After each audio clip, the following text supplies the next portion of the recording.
Good morning, good afternoon, good evening. This is Bob Mendelsohn, and this is the Bob's Your Uncle podcast.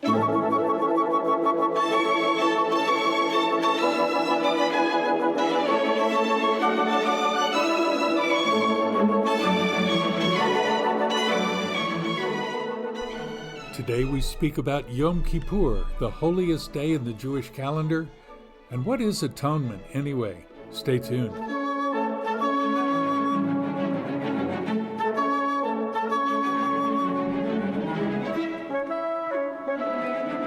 Thanks for joining me for this Bob's Your Uncle podcast, Season 1, Episode 31. Of note, the opinions are strictly my own. You can now find us and comment to us wherever you get your podcasts. Spotify, Apple iTunes, the list goes on. We have a lot of topics to discuss. Even so, on the Bob's Your Uncle podcast, you are part of the show. We want to see and hear you. Send us a message on Facebook or Instagram. In the weeks to come, we'll talk about pickleball after the Australian Pickleball Championships just took place. We'll talk about Israel, Iran, wars, rumors of wars. Let's see where the spirit leads us.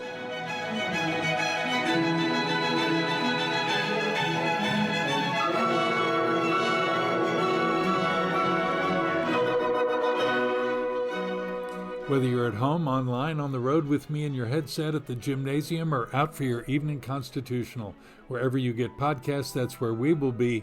Thanks for being with us for these 18 minutes.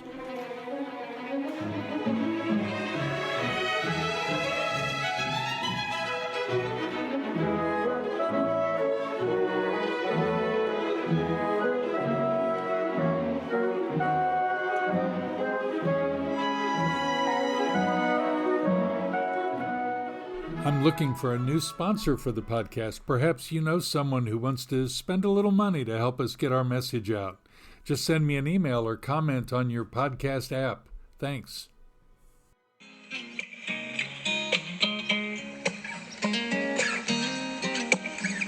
Don't know much about history. Don't know much biology. Don't know much about a science book. Don't know much about the French I took. But I do know that I love you. And I know that if you love me too, what a wonderful world this would be. On this date in history, 5 October, in 1947, U.S. President Harry S. Truman delivered the first televised White House address as he spoke on the world food crisis. And during the War of 1812, a British army with some 1,000 Native American allies under the famed leader Tecumseh was defeated by U.S. troops in the Battle of the Thames in what is now Ontario, Canada. Tecumseh was killed on this date, and ending a fabled career of attempting to unify Native American forces and tribes. Tecumseh was born in what is now Ohio sometime in 1768, and he was a Shawnee. He and the British had beaten the Americans in Detroit in 1812, but they fell on this date in 1813, and that's the historical marker of the week.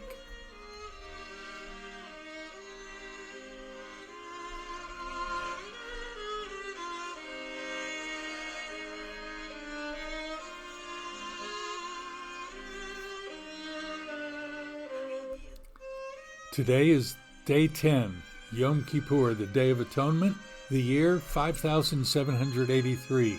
It dates back to the beginning of the Bible. Yes, that's what I said, not millions of years, just thousands. Today's the Day of Atonement. It was always weird for me when I grew up. I attended synagogue several times a week, but this particular day was unique.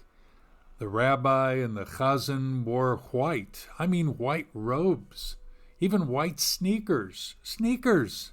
Imagine, they always wore, like we all did, dark, almost school shoes, tied up. But sneakers? This was unusual. And the rabbi or his brother, the cantor, would kneel on the ground and prostrate themselves before the Holy Ark. What? Jews don't kneel. I always thought. But here they were, kneeling and then face to the ground. Humility, they told me later, but to me it was weird. And today, now decades later, as I reflect on it, it was without parallel in the prayer actions of our people. Of course, we fasted as well.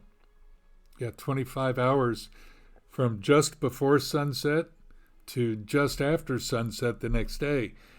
I got to tell you, as a teenager, since I didn't fast as a preteen before my bar mitzvah, I didn't need to follow that regulation. But as a teenager, fasting for more than 4 hours, it was interminable. I remember one of my teenage years and the long, really long prayers of Yom Kippur. At our synagogue, we had the upstairs sanctuary with the soft cushioned seats for the adults, and then the brown train and auditorium for those who, well, had less funds.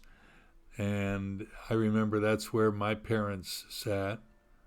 But the teenagers, we all had our own service, so we were down in wherever that room was and whatever it was titled at the time. And our prayers didn't last as long as the adults. Okay, so ours got out early, say 1 o'clock in the afternoon, instead of 2 o'clock like my parents.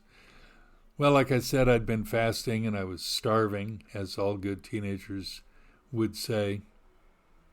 And right around the corner from our synagogue over on Meyer and Rock Hill was a fairly new fast food hamburger joint called Smaks. And they had hamburgers for 19 cents. Okay, you got what you paid for, but still, it was something. And I had probably 25 cents. I had a quarter in my pocket. You know, you're not allowed to carry money as an Orthodox Jew on the Sabbath and on holidays like this, and certainly not on Yom Kippur. What if you might spend that money on things or stuff or, food? Well, sure enough, I did, and I got one of those single hamburgers with ketchup and pickles and probably onion, and downed it as fast as a man could, because I was starving. And walked back having licked my lips and wiped my mouth and thought, okay, I'll be good. That'll get me through 6 o'clock or 8 o'clock or whatever time it was going to be when we finished and we got back home. I walked upstairs to the brown training and there were my parents, duly sitting, duly standing, duly sitting, duly standing, and praying, and I joined them. Many of the young people joined their parents for a short while after they'd been dismissed from the youth service. My mother looked at me, probably smelling me before she ever saw anything, and said, "Did you go get something to eat?" And I said, "Oh, no. Where? No, With all due innocence and this professional acting face that I have. And she looked and pointed down at my long white shirt sleeve, which was sticking out of my suit jacket. And there was some ketchup stain on the freshly laundered white shirt. "Where did that come from?" she said, not only seeing the ketchup stain, but probably smelling the onions and the greasy hamburger. And I knew right then that I'd been caught out. I knew right then that the guilt that I felt in spending that 20 cents was unmatched by the guilt of being caught out there in synagogue where I was confessing my sins and beating my breast and saying I'm sorry for all the sins and wrongdoing I'd done over the course of time. It was embarrassing. It was strenuous. It was painful. And I felt unforgiven. But besides personal anecdotes from decades ago, what is it to me today? What can Yom Kippur be for you today? After all, listening to the podcast is okay now and then, but if I don't make this pod about you, I will lose you. My purpose in making these weekly 18 minutes with you is to benefit you. When we're done and dusted, how can I help you gain happiness or gain a sense of satisfaction? My goal is to use story and questions and to help you gain a sense of the divine and to live in the joy of the Lord. Seriously, that's what I intend. Feel free to let me know how this is working out for you. Back to Yom Kippur. The Jewish religion changed over time, like most religions and most political parties, most families, most governments, really all institutions change. The major changes happened in Judaism in 70 to 90 of the Common Era after the temple in Jerusalem, which had been our home for 1,000 years, was destroyed, and the people of Israel and Judah were displaced. The exile of 586 or so BCE was the most significant event in Jewish history for 1,000 years, until the birth, death, and resurrection of the Messiah. But we'll talk about that again another time. Today we're talking about Yom Kippur. I've told you a little about my history with it. Back in Bible days, I guess back when Moses and Aaron were alive, 1500 BCE or so, there was all kind of activity at the Tabernacle. There were priests, and there was a high priest, in that case Aaron. Then later on, his third son took over. And there was offerings of bulls and goats, and there was a goat that was sent out into the wilderness, nicknamed a scapegoat, or later we call it scapegoat. There was one that was sacrificed. There was blood. There was sprinkled blood all over the place. There was the mysterium of the Holy of Holies, and that only Aaron could go in there once a year. He couldn't. They carried this traveling tent around all year, and only one time of the year Aaron could go into that one little room. It was pitch black. There was nothing in there, no lights.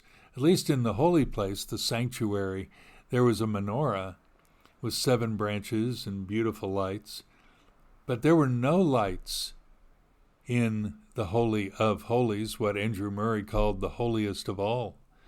Into that room, Aaron had to come. He had to bring in the altar of incense, which was only brought in once a year. He had to cross by a veil, so that he slid like a bathroom curtain. The veil was slid back. It was about 4 inches or 10 centimeters. And he brought blood, and mind you, he's 83 years old when he starts the program in the wilderness. So he's a fairly, older fella who's learning the ropes, and he's trying to sprinkle the blood on the altar in the right way, and he's trying to say prayers and make atonement for himself, the Bible says, and for his family or his household, and then for all the house of Israel. That there are millions of people. He's going to be busy that day. They ended up this ceremony where he would lay his hands on the goat and pray over it, if you will, all the sins of all the people of Israel for the whole year. And then they got rid of it. As I said, religions change over time, and certainly this ceremony no longer takes place, not since 70 CE, after the temple was destroyed. In 90 CE, we had a conference in Yavne, if you will, and it was determined there that 3 things could substitute for the sacrificial system, since we couldn't sacrifice anymore. So we had prayers and repentance and tzedakah, the good deeds or charity, were the substitutes. But the problem is that the Torah gives specific instructions, and for us to dismiss it and say, well, we've got to change, is all well and good. I mean, you can invent your own religion. You'll probably get some tax credits if you do, but that doesn't mean you get what God promised you. In fact, when I think about it, if you don't do what God said to do in the book, you can't be sure that you're going to receive what God promises you. In fact, if I would have conducted an exit poll tonight At the end of Ne'ilah, the final closing prayers, the standing prayers, the I'm exhausted prayers at the end of the Day of Atonement services all over the world, right here in Sydney and wherever you live. I'm guessing that if I would have conducted a man on the street, hi, can I ask you a question? Sure. Do you feel forgiven? Most Jewish people I know would say, well, it'd be nice, or wouldn't it be good, or I hope so, or no, I'm not sure, or I don't believe I needed forgiveness, or I don't believe God can forgive me, or I'm in fact forgiving him for failing to save us in the Holocaust. We have all kinds of answers, but really it would be if you will, if it were a one-word sentence, forgiven, there would be a question mark at the end, not a full stop, but a real question, a doubt. It'd be nice. But if you ask a Messianic Jew like me, a Jew who believes Yeshua is the Messiah, and the one who on him was placed all the sins of the world, just like that goat back in Bible days. And if you ask us who believe that he is our mediator, just like Aaron was the mediator back in the Tabernacle, if you ask us if we feel forgiven, that one-word sentence, forgiven, we'd erase the question mark and we'd rub it out and put in its place an exclamation mark, forgiven, because of what Yeshua did, not because we're so epis, not because we've done great things or we've knelt or not eaten our Smaks hamburger. No, we're forgiven because of what God has done in sending his son Yeshua, Jesus, to die for us. God made him, who knew no sin, to become sin on our behalf, that we might become the righteousness of God in him.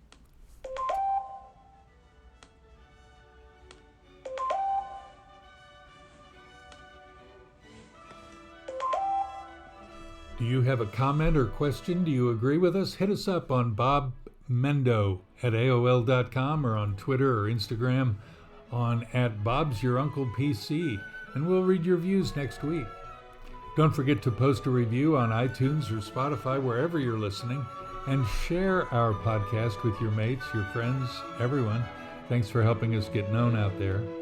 Also, please follow the podcast and hit like as well. We can use all the good speak we can get. Next week, we'll be sitting in a sukkah and talking about tabernacles and temporary dwellings. Don't miss out on that one. Until then, from me, Bob Mendelsohn, when things seem bleak or uncertain, look up to God. He's in his heaven, and Bob's your uncle. Shalom from Sydney.